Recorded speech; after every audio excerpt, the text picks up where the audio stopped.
Petrol डिझेलचा कोणताही तुटवडा निर्माण होणार नाही याबाबत जिल्हा प्रशासनाने ठोस उपाययोजना केल्या आहेत।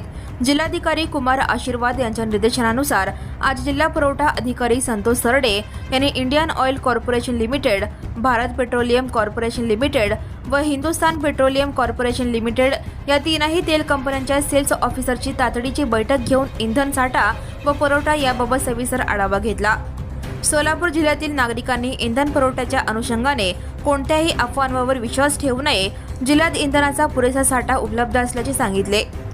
पाकणे डेपो येथील तिन्ही कंपन्यांच्या ऑइल डेपो मॅनेजर्ससोबत चर्चा करून डिझेल पेट्रोल साठाची स्थिती व इंधन वितरणाची तयारी याची खात्री करण्यात आली। तसेच जिल्ह्यात कुठेही तुटवडा भासणार नाही याबाबत संबंधित कंपन्यांकडून लेखी आश्वासने प्रशासनाने घेतले आहे। जिल्हा पुरवठा अधिकारी सरडे यांनी नागरिकांना आवाहन केले की आपल्या वाहनासाठी आवश्यक तेवढेच पेट्रोल डिझेल भरावे, अतिरिक्त साठा करून कृत्रिम टंचाई निर्माण होणार नाही याची दक्षता घ्यावी, अफवांवर विश्वास न ठेवता प्रशासनास सहकार्य करावे। दरम्यान सर्व पेट्रोल डिझेल वितरकांना आवश्यक तेवढाच पुरवठा करण्याच्या सक्त सूचना देण्यात आल्या आहेत। काही ठिकाणी ड्रममधून इंधन वितरण होत असल्याच्या तक्रारी आढळल्यास संबंधितांवर तात्काळ कारवाई करण्यात येईल असा इशाराही देण्यात आला आहे। Right now and press the bell icon. Never miss